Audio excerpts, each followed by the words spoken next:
Gledate Gorenjska poročila na GIF TV. Majda Oder, predsednica Turističnega društva Radovljica.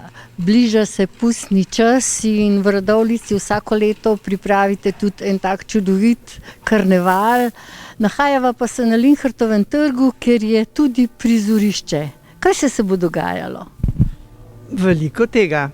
Ampak najprej prav lep pozdrav gledalkam in gledalcem vaše televizije in zahvala, da nas boste posneli in obvestili gorenjsko občinstvo, da pride v Maškare.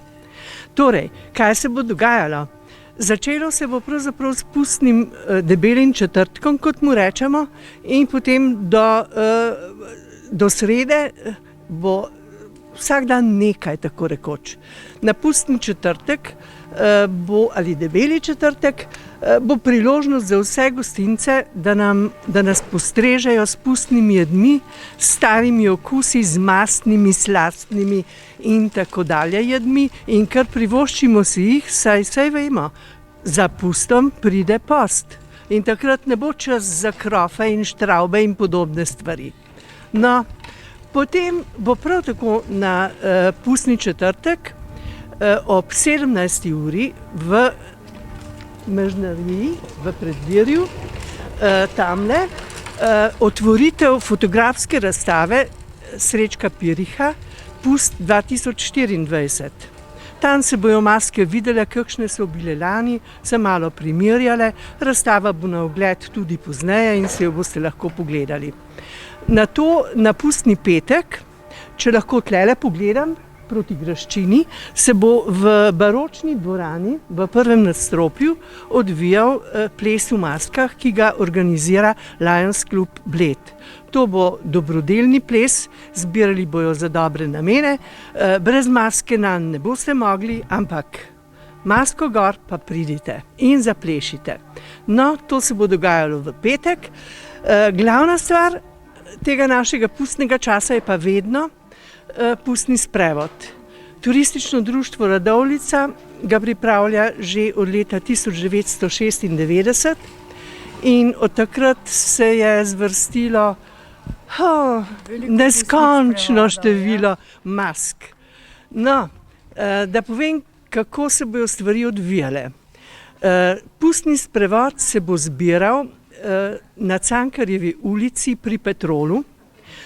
Tam se bojo lahko skupinske in individualne maske postavile v sprevod, imele bojo pa tudi priložnost, da se prijavijo in na ta način sodelujejo pri tekmovanju za najlepše maske.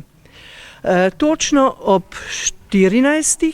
bo pustni župan dal znak, pustna godba bo zaigrala in celoten sprevod se bo pomaknil po Gorenjski cesti proti Linhartovemu trgu.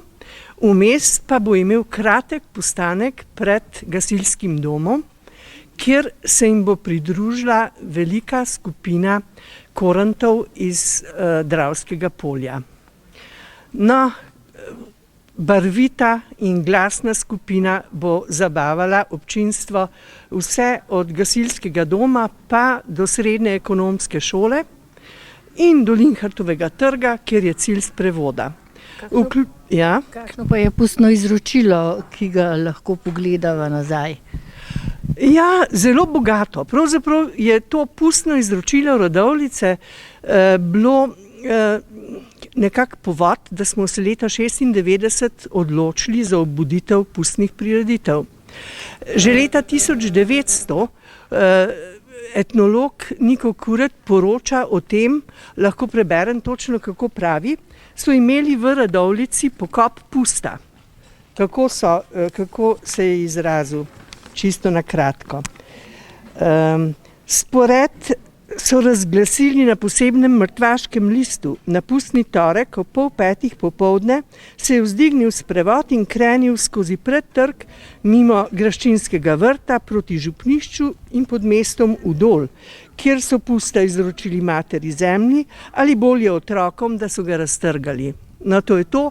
Potem leta 1933 je pa tudi opisal bahati pustni sprevod, kot se je izrazil, In pravi, na čelu sta jahala dva fanta v napoleonskih uniformah, sledili so vozovi z muzikanti, voz z otroki, slamnati dekletom in fantom na vrtiljaku, pa kočija z ženinom in nevesto in drugi vozovi z maškarami.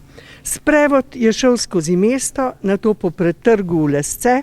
Ko se je vrnil, so izročili slamnatega moža dekletu, slamnato nevesto pa fantu, ki sta se mislila minuli predpustni čas poročiti, a se jima je poroka razdrla.